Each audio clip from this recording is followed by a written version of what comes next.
Hello, friends. I had already talked about the first semi-final. I had given my preview and prediction of the first semi-final between England and New Zealand in my previous video. If you haven't watched it, you can watch it. I will give the link of that video in the description as well as in the end screen. So now I will be giving my preview and prediction about the second semi-final. This second semi-final will be between Pakistan and Australia. It will be on 11th November, that is Thursday. Now, in my analysis, I'll be comparing both the teams and let's see what are the strengths of each team over each other and what are their weaknesses. Now, talking about Pakistan first, I think the positives for Pakistan going into this semi-final is first of all their winning streak. They have been unbeaten in this tournament. They have won all their five matches. And you would be surprised to know that Pakistan is on a winning streak of 15 matches in T20 internationals in UAE. In UAE, they have won all their last 15 T20 international matches. So they are on a winning streak. And other positives for Pakistan is that their team is looking well balanced. Most of their players are in form and they have the momentum going into this match. And also the good form of Babar Azam. He's in really good form. He has scored in almost all the matches of this World Cup. So these are some of the positives for Pakistan going into this match.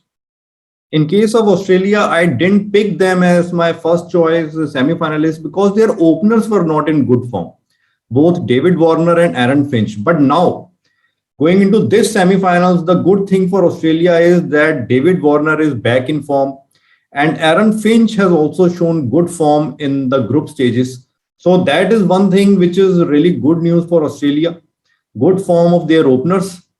And if we compare the openers of both the teams, for Pakistan and Australia, then openers of both the teams are scoring runs. For Pakistan, Babar Azam and Mohammad Rizwan are also in good form. Here, David Warner is their main player along with Aaron Finch. They are in good form. So on papers, both the openers are looking equal.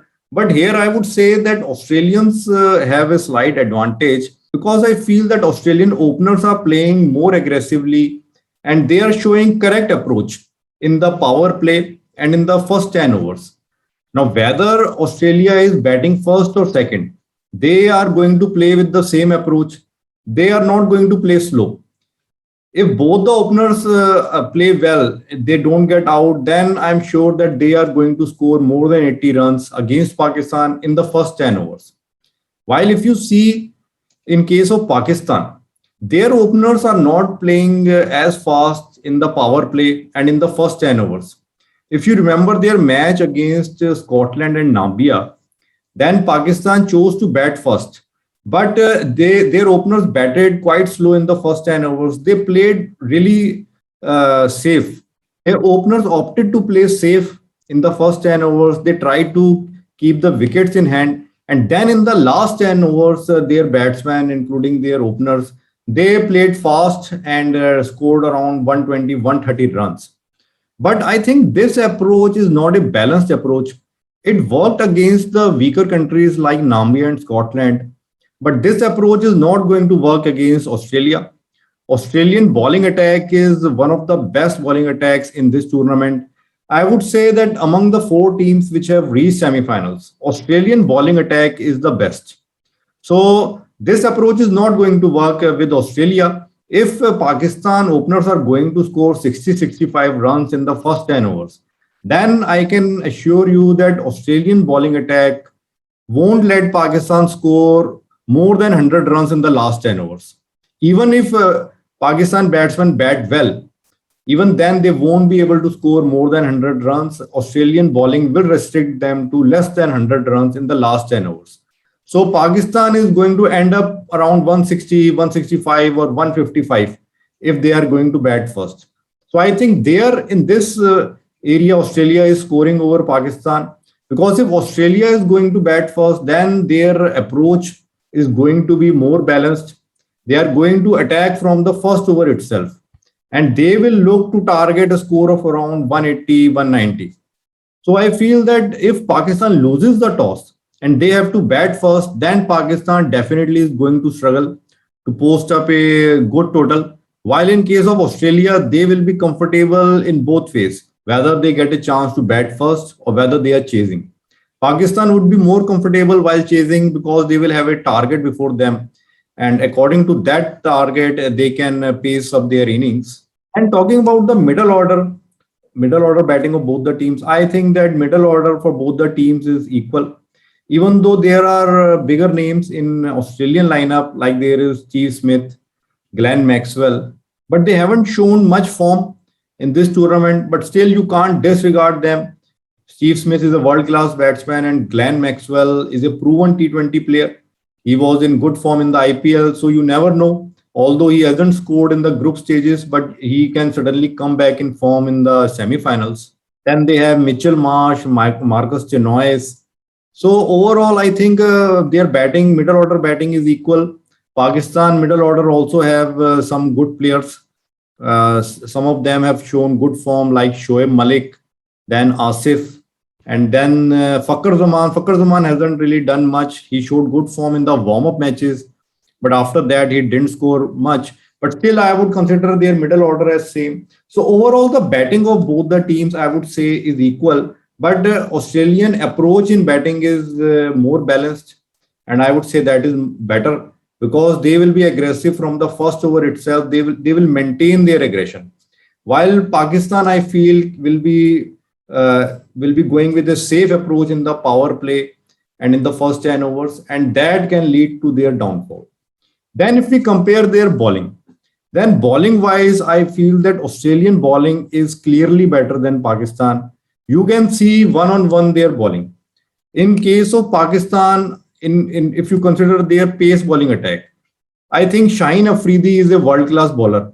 But otherwise, if you see their pace attack, I think their other pacers are not as good as the Australian pacers.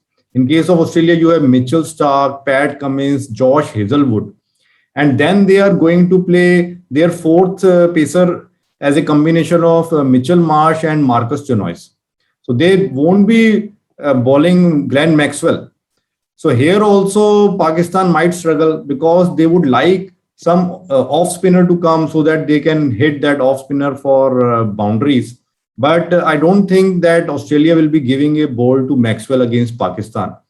And if we see their spin bowling attack, then again I feel that Adam Zampa is a better spinner than Pakistani spinners. So in case of bowling, I think Australian team is better. And in case of batting also, even though their batting is equal, but the approach in batting of Australian team is better. So Australian team here is looking slightly better to me. And here I would also like to talk about one more thing that I was listening to some analysts, some Pakistani analysts. They were saying that this time Pakistan has reached to the semi-finals just like India used to reach. That is by topping the tables in the group stages, by winning most of their matches, all their matches. And they don't have to worry about the run rates and they don't have to look into the results of other teams. So they have reached into the semi-finals like India. And here I was thinking that India in the past 7 8 years under Virat Kohli, whenever they have reached the semi-finals comfortably by winning in group stages, then they have lost in the semi-finals. So maybe this can also go, the story can also go like that for Pakistan also.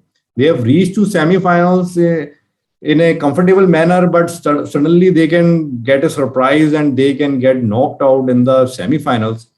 Because if you see that Pakistan, although they are on a winning streak, but the winning streak also has some disadvantages.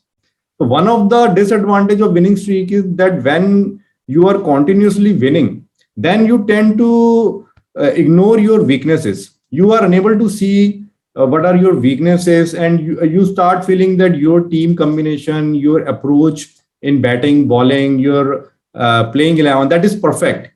There is no flaw in it, and you are not able to work on it. And then maybe in a high pressure game, in a knockout game, suddenly you can get a surprise and you may end up losing. because every winning streak has to end one day. And in case of Pakistan, although they have won their last 15 matches, 15 T20 internationals in UAE, but I think the 10 T20 internationals which they played before the World Cup, maybe they were not that competitive. The teams against which they played, they were not top class teams. And in the 5 matches in this World Cup, also they had two tough matches. But the other 3 matches were against Scotland, Namibia, and Afghanistan. So maybe their team has not been tested properly. And Pakistan, I think their players won't be overconfident. Their team is looking quite grounded to me. But still, going into this match, Australian team, I feel on the basis of my analysis is looking better to me. I would give a 55-45 chance to Australia.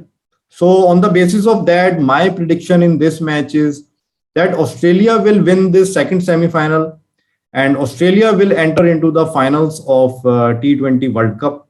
That is my prediction about this semi-final.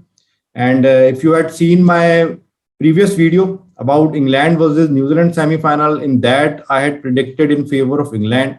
So what I feel is that the final will be between England and Australia. It will be England versus Australia final. So let's see how these two semi-finals goes, how this England versus Pakistan match goes. If my guess proves correct, let's see. Let's hope that this is a great match. Okay, friends.